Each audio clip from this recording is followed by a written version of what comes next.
Hey, folks, welcome to another edition of Firing Line Radio Show. I hope you're having a great day wherever you are. We've had a little bit of mix of weather again this week, a little hot, a little taste of the spring, and then all of a sudden we got rain again for the weekend. So, hey, just want to keep you on your toes.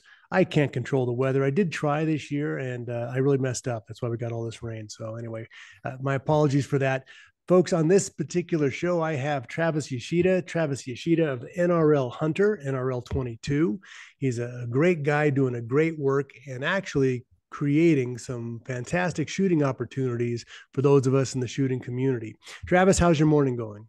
Fantastic. Thank you very much for having me on the show. I really appreciate it. Well, thank you for your time. And folks, if you understood what he's doing with all of his time, you'd understand how precious it is that he took this time to actually do this show and explain what NRL is. NRL stands for, It's the National Rifle League. I thought it was the Name and Rifle League. But maybe one day. Well, the NRA is the Name and Rifle Association, so that's an important thing too. Right. You watch out for that. No, he started the NRL, National Rifle League, and then there's kind of two divisions on that, and we'll get into some of the specifications on that and why. But the two divisions basically are what, Travis? So we have the NRL 22, which focuses on 22 long rifle competitions all throughout the country and actually throughout the world. We have several organizations in different countries. And then we have the NRL Hunter, which focuses on hunting education through competition throughout the country as well as throughout the world as well. And NRL Hunter is based on centerfire rifles and realistic hunting scenarios. Significant hunting scenarios. I like the way you place that. Um, a lot of guys hunt. A lot of guys want to hunt. I mean, I think the thing that came out of this whole COVID mess is everybody wants to be more resilient. And I don't know how many people I've heard said, "Well, I'm just going to take up hunting." Um, Being a lifelong hunter, it's kind of fun to hear that because okay, well, you're at the beginning of your process. There's a lot you need to learn, especially if you're hunting in Southern California. There's not a deer around every bush. Ain't that the truth? And the ones that are around every bush are about 73 pounds. So, you need to look a little farther than that first bush. But there's so much that there is to hunting and a critique of hunting that I have had. I've voiced it often. And I believe it is that not enough gentlemen and ladies out there practice with their hunting rifles. You're going out, if, you know, I'm a big game hunter. There's a wonderful elk on the wall behind me. I've been very blessed to have opportunities and to have very good successful hunts. Doesn't mean that I'm great. It means that I was just happened to be in the right place at the right time, and I know that. But um, it takes you have to understand, to me, the significance in hunting is you're there because you've chosen to be there. If you take a shot, you've chosen to take that shot, and it is your moral responsibility to make as clean and ethical a shot as you can at whatever you're deciding to do. Um, it's imperative. If you don't have that mindset, you shouldn't be in the field with a gun, and that's some of the things that you bring up in the NRL Hunter on these courses, right? What do you find typically from that? Oh, absolutely. I mean, we're all about teaching people how to become better ethical hunters, as you stated. Um, we've all heard those stories and we've been around friends and family that have said, back in my day, I held 3, 4 feet over its back and I shot it through the heart. And it Every time. was, you know, well, that's great. Maybe back in the day you were that excellent of a shot, but now with new modern technology, not only in the rifle builds, but in optics and things of that nature, if people learn how to use the tools that are available to them, they truly can become better ethical hunters. With the whole COVID thing and all of that taking place, there's been a significant growth and increase throughout the United States and other countries of people wanting to be self-sufficient and wanting to become hunters for the very first time, all the way down to the high school level and maybe even earlier than that. And so it's our responsibility to be able to teach future generations and the people now how to ethically and humanely do that, because there is a right and a wrong way to hunt, in my opinion. Ab- Uh, Absolutely. you don't have to be vocal on that. I'll be vocal for you. Yeah, I mean, Absolutely. it's it's absolutely imperative that not only do you know how to hunt with a rifle out there or a bow or whatever your choice of weapon is, but you know how to survive out there for yourself. You know how to, use the gear that you're using, whether that's a day hunt, an overnight hunt, a 10-day trip, or if you're just hunting out of the truck and going to a spot and hiking in 100 yards. All of these different types of hunting require a different skill set and a different type of equipment. So we try to teach people through competition the best way to mitigate those situations so that they are as successful as possible when they are out in the field. The it's hard to replicate when you're stalking an animal, what your body's doing, right? You're sitting there bored, glassing. Oh, there's something, right? All of a Right. sudden you got this giant spike of adrenaline. Um, and something good, and you can make it and get over to where you need to go. And so you hike for a few minutes and get into position, and your heart rate's going so fast you can hear it beating in your ears. It's hard to duplicate that when you are just sitting at a range punching paper to 100 yards. But, Absolutely. but when you add a little stressor, and a stress factor is any kind of competition is a stress factor. If you're riding bicycles, what's a bike race? Two guys on a bike, right? One guy's always has to be a half a wheel ahead of the other guy. We're like that, and it's a good thing because people want to get better at what they do. Well, the competitions that you have add that little bit of extra stress that makes people operate in that environment, and I think it will help you when you come into a real world situation. Absolutely. I mean, if you've never had buck fever, there's probably something wrong with you. Well, you get timer fever at in your matches. Right. And obviously we're not shooting at live animals or anything of that nature at the competitions. And so the only way that we can simulate that type of I don't want to say anxiety, but that stress is to put everybody on a timer. So competitors have 4 minutes as an individual they have to find their targets, they have to range their targets, and then they have to successfully engage their targets all within that 4 minute time frame. Now, a lot of people think, oh my gosh, 4 minutes, that's a long time. I mean, in 4 minutes, the deer could be, hundreds of yards away. Absolutely, it can be. And 4 minutes is a long time. But But if it's you not long enough.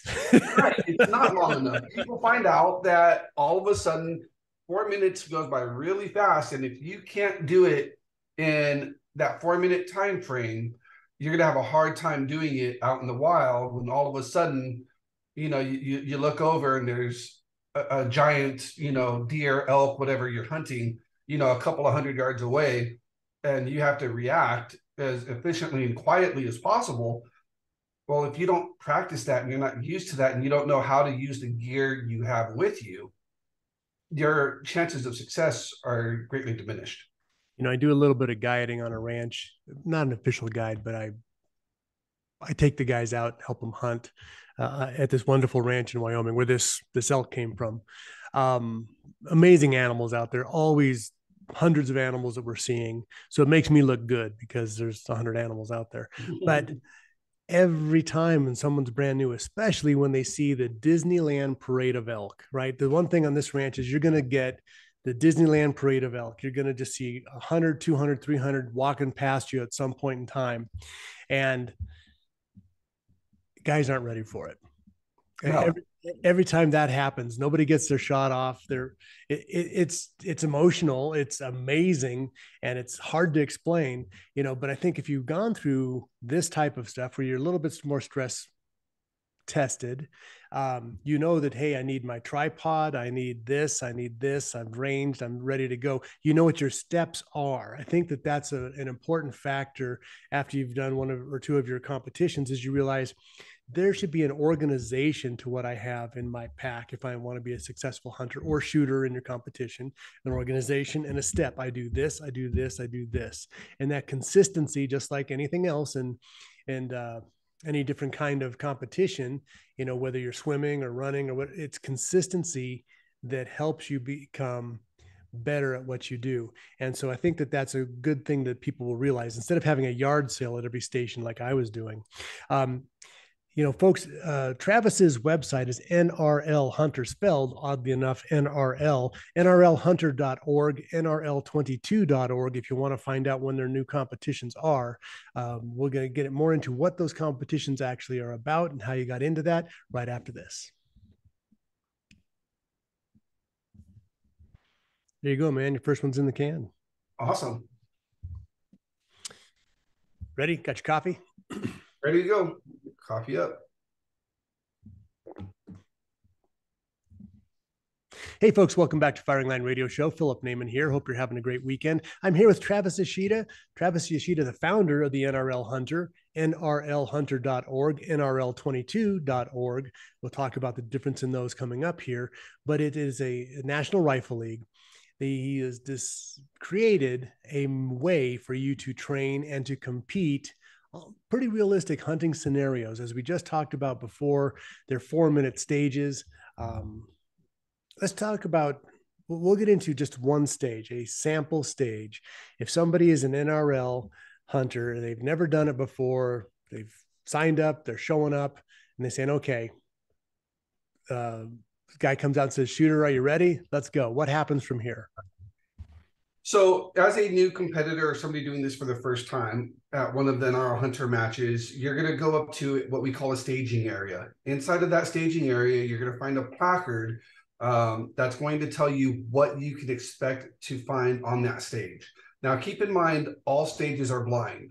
So on that placard, it's going to tell you that there's 2 elk, 2 positions, and it's going to be near to far. So right away in your mind, you should be thinking, okay, 2 elk, I've got to move at least once because I got to be in 2 different positions. And the first one's going to be close. The second one's going to be further away from that. When the RO. So further away, just pro tip, further away does not mean in line with it, further back. No, it could be further away to the right, further away to the left. It's just going to be further out. Exactly. And we try to make sure that everybody's learning and having a good time. So at the first target for every stage, there is a placard that's 24 by 24 inches. The match directors do their best to get as close as they can, but that's going to be standardized, a 24 by 24 inch placard. Were they that big at that first target? Were they 24 inches wide at Mason Valley? No, at Mason Valley, they were a little bit smaller. And we recognize that that's a little bit harder for people that are going to multiple competitions. So we're standardizing it so that they're all going to be 24 by 24. So that way, that first target is going to be easily identifiable. And then that second target is going to be maybe a little bit harder, maybe significantly harder. It just kind of depends on the stage. Yeah. If it was like orange with flashing lights, that could help me. It could also give you a seizure with the flashing lights, and I'll take my chances. I'll take my chances. They're going to be like, I can't see it. It's I can't see color. Well, that's why they have the flashers. Yeah. So these placards, right? The placard have the number of the stage on it, not the number of shots or anything, but it's the number of your stage. And so you look for that first as a first clue to find your first target. Correct. So when you go up to the shooting position, the shooting area, you're going to find 3 different stakes, like a 1x1 stake, or it's going to be a landscaping flag, or it could be a piece of rebar. It's going to be three identifiers. The first one, it's going to be in the shape of a V with the point closest to you. That first one is going to be your observations point. The one in the front of you, or the 2 in front of you on your left, is your left lateral limit, and the one on the right is your right lateral limit. So from that V, or from that first position, glassing position, between those left and right lateral limits, you will be able to find all of the targets for that stage. Once you find the targets for that stage, you not only have to find them, but you have to range them. The ranging distance is going to be based upon your skill set with whatever tool you're using, if that's a rangefinder or if that's a range-finding binos. We've even had some guys go old school and use a Mil-Dot Master. Once you find those targets, now you have to engage them. at a typical stage, you're going to have a shooting position, two different shooting positions like this, like what this called for, designated for you. So it could be a circle on one rock and it could be a circle on a tree. Those are your positions. You can shoot from those positions however you want, as long as you can touch them within a arm's reach. Now, if there's a rock, you might want to go prone. You can see over the rock and you can see everything. If the rock's too tall, maybe you want to go to a kneeling position. Maybe you want to do standing tripod. The same thing with the tree. Maybe it's going to be a kneeling or a standing tripod or a bag on a tree limb. That's all stuff that you have to figure out for yourself because they're blind stages. This game requires you to think for yourself and not be able to watch what everybody else before you does. Because in the real world, if you're hunting, you have to make these decisions on your own. And if you can't think and you can't react to the situation that you're in fast enough, you're going to miss your opportunity. Absolutely. Right. So once you get into your first shooting position, you get you get 2 rounds per target. Your first round, if you impact, it's worth 2 points. If you miss, you can re-engage that target with 1 round for 1 point. If you miss your second shot, that animal is neutralized and it ran away. You can't shoot at it anymore. Now you have to move to your other target or into your next position, depending on what the stage calls for. So we try to create it where there's a reward for shooting less and being more accurate, just as there would be in real life. You don't want to have to shoot certain animals. You know, certain animals, yes, you may have to shoot them more than once because of their size.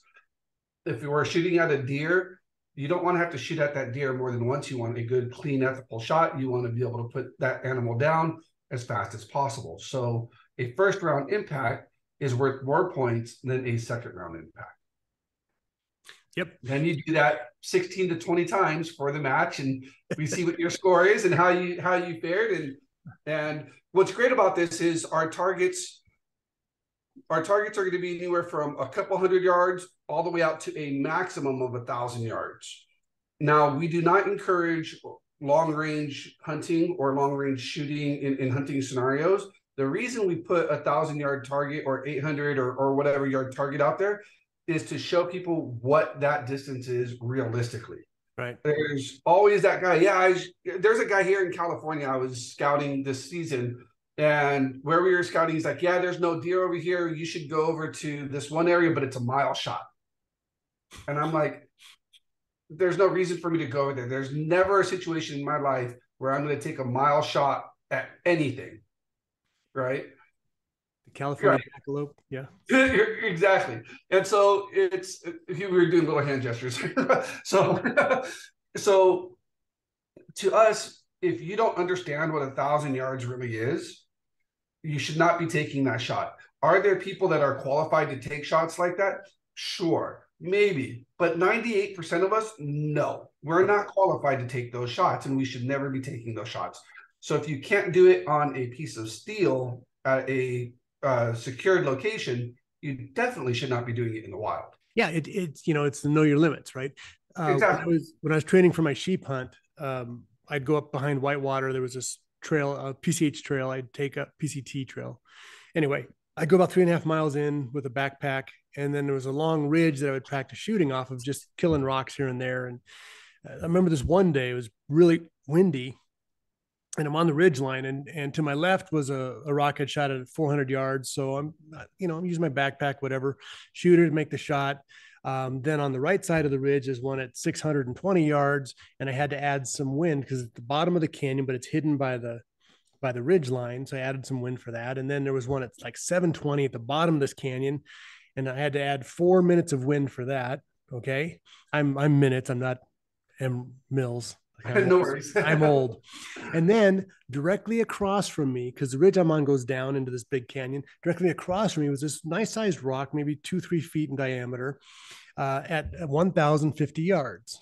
Okay. So I have nothing to see between it and I for wind. And I'm like, okay, if we're 4 minutes of wind at 700, I'm going to go 8 minutes at 1,000, and I should be pretty close just to sample the shot. First shot, I can't even see it in my scope. So I zoom out, I shoot again, and I hit 16 minutes to the right. Wow. There was like a 35-mile-an-hour wind current. Yeah. That how do you call it when there's nothing to call between you and the target, right? Right. So the difference between shooting, and again, 400 yards is a long shot, 600, those are long shots. But you start poking out there in 1,000-yard range, forget a mile, 1,000-yard range, and stuff just gets squirrely.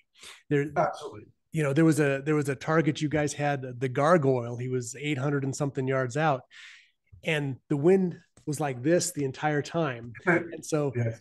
everybody had a hard time with that, even the better shooters, because the wind was just messing with you, and it was moving such different directions. You couldn't say, okay, it's always 3 minutes left or whatever.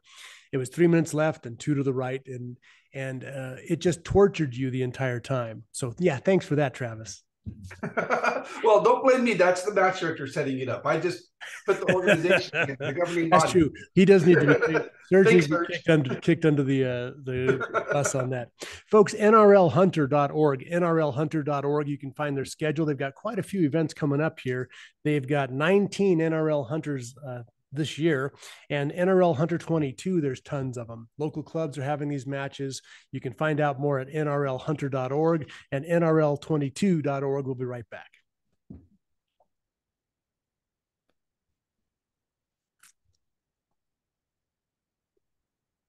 Okay, let's talk, like, it was good on that stage.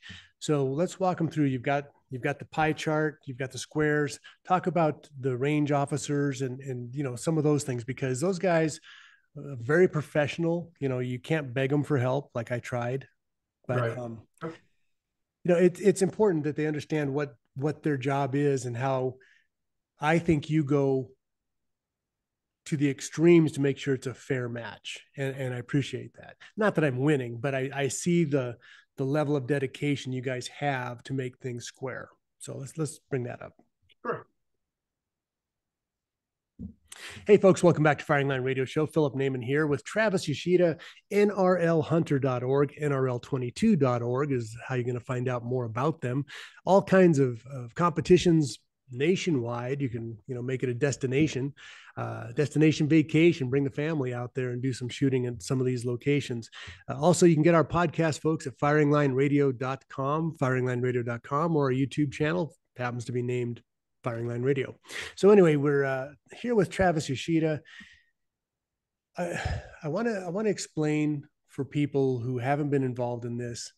It is a quality match. I've seen a lot of PRS matches where, not a lot. I haven't shot PRS a lot, but some of them I've gone to, is like the first guy who goes is at a major disadvantage because he has to try and figure out a stage, and then everybody else copies what he does or what works. And the last guy to go on that stage, has seen the benefit of everybody else figuring out the match director's choices. On the NRL Hunter, you're on your own. One of the things I think that you're describing was you have a pie chart on the ground, pie shape flags on the ground that tell you somewhere on this mountain are two targets or four targets or one target. You need to find them. They're roughly this shape. And you need to find them, range them. But on the ground, you have four different stakes, which are a shooting position, and your sighting position is not the same as your shooting position, correct? It can be, but most of the time it's not. Most of the time it's not. And so what that requires somebody to do is to find it, range it, and then set up your shooting position and what? Find it again. Find it again. Yes. So and the shooting positions, I think, well, in that particular, the Mason Valley Ranch meet, it seemed like the shooting positions were they were made to make you think through your second choice. Like your first choice is, oh, I'll do this. For instance, on one of the stages had two deer, and it looked like you could lay down prone and shoot, except that the bushes were just about 6 inches too high in front of you. Once you laid down and got behind the gun, you're like, this ain't gonna work, right? Right.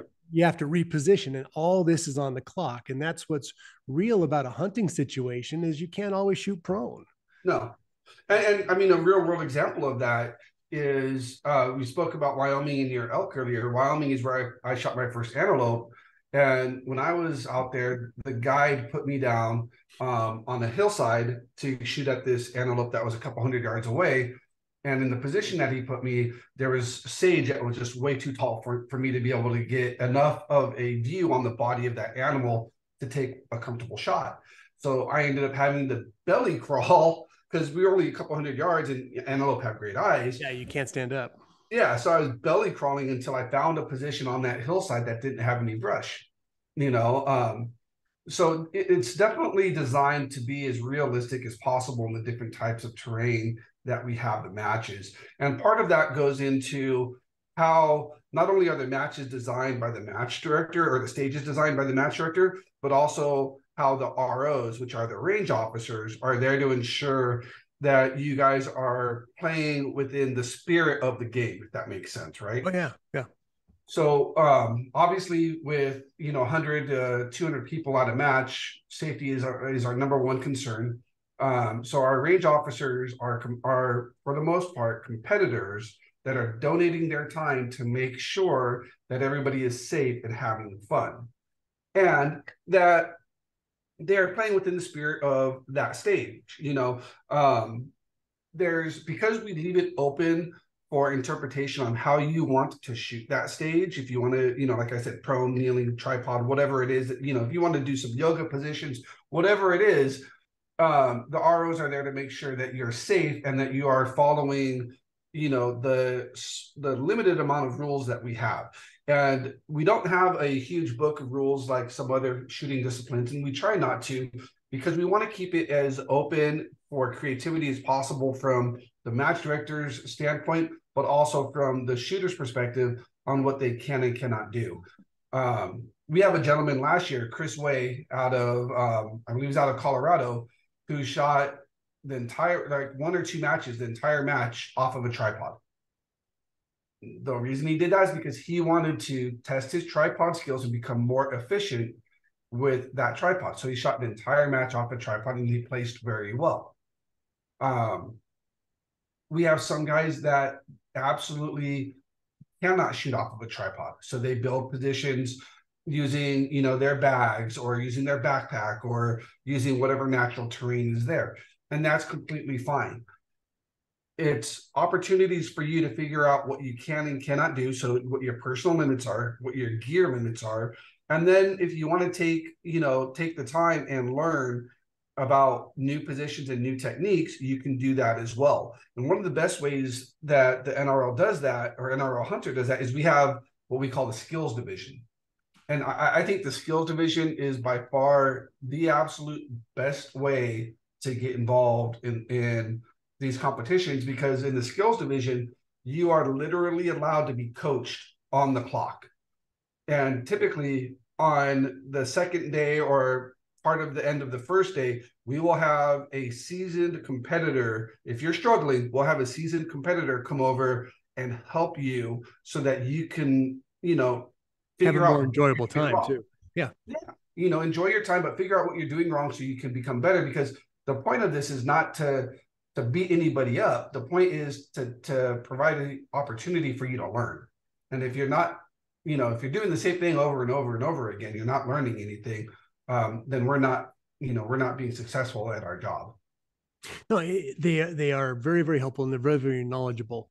And the other thing, they stick to the rules, right? This is A, B, C, and D. So because you are not competing in front of anybody else, you're doing your thing. There's no one else to see. Well, you can hear hits, whatever, but nobody really sees what's going on there.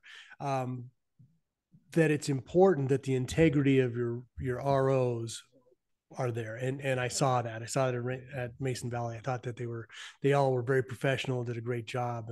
And not that I am a top competitor at any level, but those who are top competitors, I think that they can rest assured it's not a gamed system. No, absolutely. Our ROs are as fair as they can be. They're, like I said, they're competitors themselves. We have ROs that are some of the top shooters in the nation that They donate their time because they want other people to become better and they want to pass on their knowledge, right?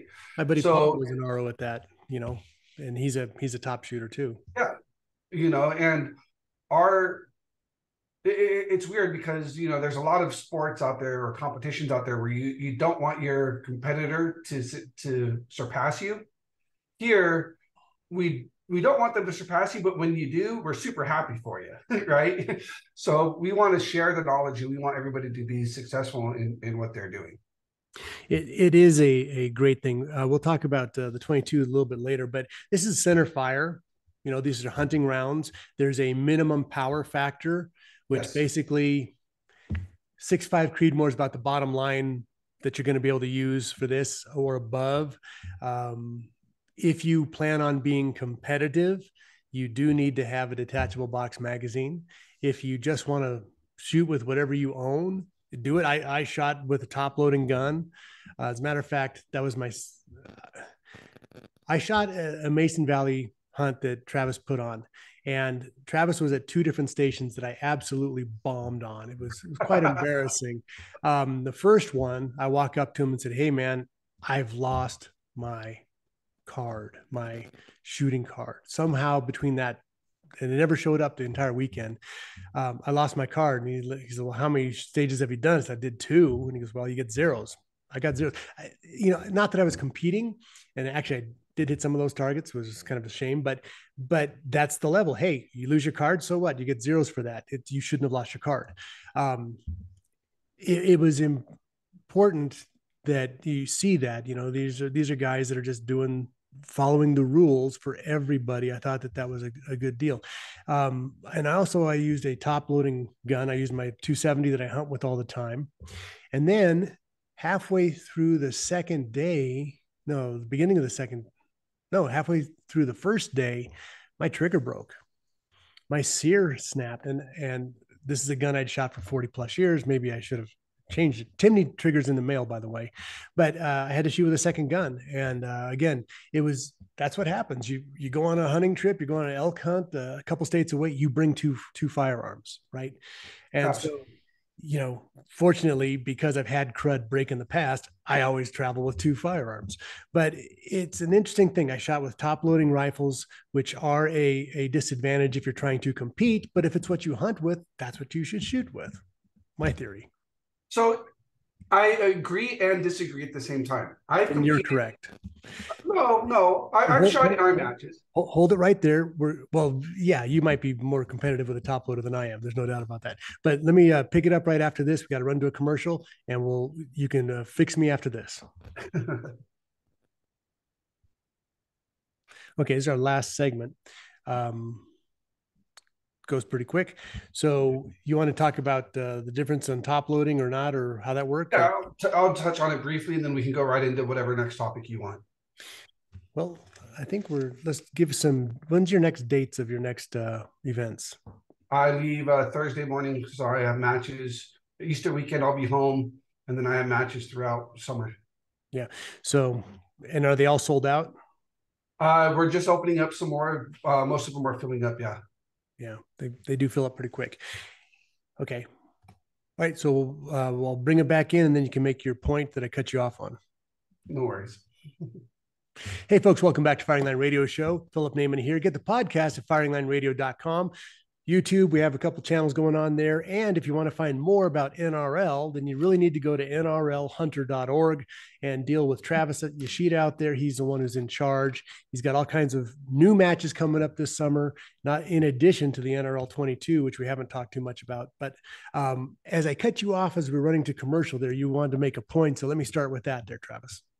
Okay, so we were talking about the advantages or disadvantages of a top loader, and I absolutely agree that there are advantages to a boxed magazine, but at the same time, I believe that if you are efficient enough with a top loader, and you actually take your time, you can be successful with the top loader as well. And the reason I say that is we see some of the top riflemen in the country that are finishing these 4-minute stages in 3.5 minutes with a box magazine, which means that if they took their time, they would be able to do in my opinion, they'd be able to do a top loader because they're hitting first round impacts. Right. So in reality, if you only shoot 4 rounds and you have a 5 round, top loader, you're going to be fine. If you have a 3 round top loader, that's going to be a little bit more difficult. But again, I highly encourage that You you play with bring, what you have. Yeah. yeah, I shot a top loader and it was definitely a different learning curve than a box magazine, but I was still able to successfully hit the shots that I was able to hit to shoot at. Yep. So in these competitions, people think I have to shoot every single target. Well, if you shoot the targets that you aim for and you hit them the first time, to me, that's more successful than shooting at every target and missing every one. Right. So if you want to be, top level, yes, you should have a box magazine, but you absolutely can be competitive with the top loader. Well, and at your own level, right? So Right. it's like you said, the top shooters are finishing in 3.5 minutes. Okay. Those are the top shooters. Yes. Many people are hearing this time. It's like, what? I just got it. That's practice. That's I'm just getting comfortable here. Wait. I practice. just, and the other part, I think that gear is important in this. And, some guys will, well, in the PRS world, they create stuff for specific stages, like these big giant balloon pillows. I've never seen anybody in the hike 12 miles with one of those, but, they create specific things for specific stages. And that's what they do for that. That's great. In this, I saw one guy, he had a game changer bag that was, I don't know, might have been full of lead. The thing weighed like 22 pounds, which is great and helpful for shooting like that, but you're probably not going to take it on a sheep hunt. No, never. So I would say that my suggestion is, if this is what you're going to use to make you a better field marksman, then you should bring the gear that you're going to bring with you in the field. Like you said, that one great shooter, he shot the whole thing on the tripod. Yeah, Hey, for a lot sure. of guys, if you're good at tripod shooting, man, this is a great sport for you, because you can almost mimic the same thing over many, many different conditions. If you're trying to shoot prone and you've got to do a contortion, like some of those stages, it may not work out real well, especially if your knee doesn't work. But Right. Or back. or your back, yeah, a lot of guys have a real stiff neck; they can't lay prone. So tripods work, but it gives you the opportunity to try all of your gear. So bring your hunting pack, and hey, I have a hunting tripod that's different from what most guys shoot in a match for a tripod, because the legs are, they compact. So on the clock, it takes longer to extend Sure. everything. And so for competitions, it's one thing, but bring what you're going to hunt with, and learn the deficiencies. We can practice in the garage and like, oh, this works perfect. And then you get out there and it's like, timer ready, go. It's like, your yard sailing. Where did I put that thing? And you got stuff flying out of your bag. And then you want to pick up your stuff and you look around, it's like, holy cow, who put that grenade in my backpack? Why is my underwear So, over there? There's something wrong here. right. I mean, like to your point, I literally I don't shoot a lot of the matches because I'm on the administrative It side, works so for you. I can't. But when I do shoot our matches, I literally use the same gear I use when I hunt, and I literally pack my pack the same way I do when I hunt. So what I mean by that is my um my what if kit, so my satellite Garmin inReach thing goes in there, my first aid kit goes in there, my I guess possibilities kit is what they call it. Yeah. All of the stuff that I will take on a day hunt goes with me in the match, because that's what I'm going to be carrying when I hunt. And so I want to be efficient and comfortable with that weight load and how to manipulate my gear and where my gear is. So I always make sure I put my gear back in the exact same spot, the exact same way every time, because like you said at the beginning of the show, that muscle memory and that repetitiveness becomes key when you're trying to be efficient in getting set up for that shot. So there was a young man shooting behind me, him and his father. Great, great guys. I hung out with them all weekend because we were on the same squad. But his name is Bryson. Mm-hmm. Um, great young kid. And so obviously way more flexible than I am. But I stayed late on a couple of my stages just to watch how he would do this because he was a great shooter. And he had his tripod was in one spot, and his game changer bag was on this, and everything was very regimented. So he hit each stage the same way to start with, and that helped him go through. So great shooter, great family. I really enjoyed them. But to watch somebody who's gone through this multiple times, it's like, you can see there's a flow. And that's why I brought that up in the beginning. We should have that. If you're hunting in the woods, if there's sagebrush or rocks or trees or whatever else happens to be in between you, you should know how to handle that because you've done it 10 times in a stage. Yes. And, our goal as a hunter, my goal as a hunter is to fire one shot and make an ethical, clean transition from this life to the next life for that animal. Right. I want to be the world's worst tracker because I never have to track. Right. Yeah, I don't exactly. want to do that much more work. No, that's bad for everybody involved. Yeah. Yeah. And it's funny because if you look at the top winners in the NRL Hunter right now, they are also some of the top hunters in the country. So it's no mistake or accident that there's a correlation there where we literally, like the last match that we were at, we literally had a guy shoot the last match and then leave for Canada for a hunt the next day.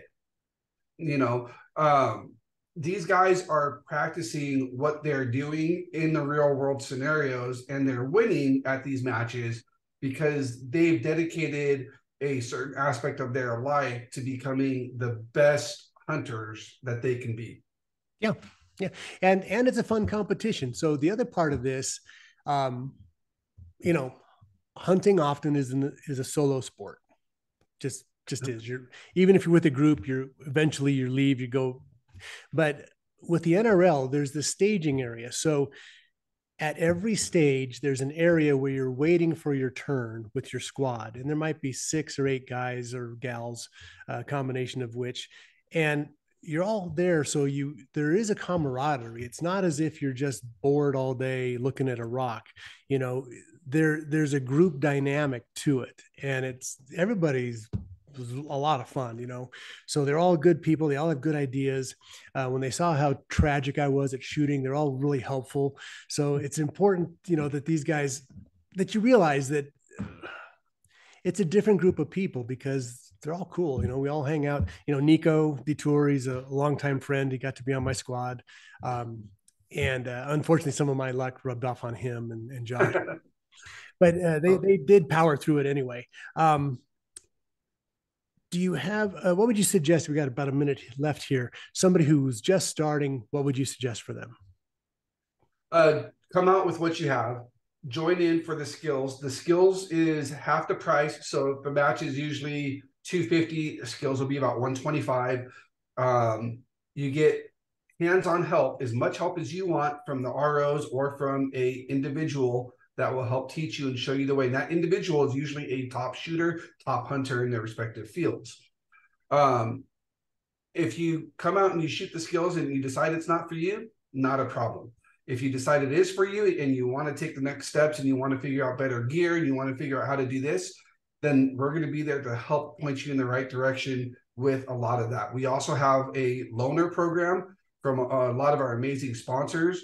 I think like SIG has donated 4 crosses, 2 10Ks, 2 6Ks, 2 3K. I mean, SIG's given us everything in their arsenal that we need to set somebody up, including ammo, so that they can literally sign up and show up with nothing, and I'll provide them with everything to come out and learn and have some fun.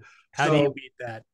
Yeah, you can't beat that. I mean, you get to use all my gear and I get to clean it up. Yeah. I'm going to do that just so I don't have to clean the gun. Hey, folks, Philip Naiman here. Travis Ishida. Travis, thank you for your time. Thank you for what you do, man. It's awesome. NRLHunter.org, NRL22.org. Folks, get involved, get out there, get shooting, have a great time, and have a great weekend. Travis, thank you for your time, buddy. Thank you. Appreciate it. All right. God bless.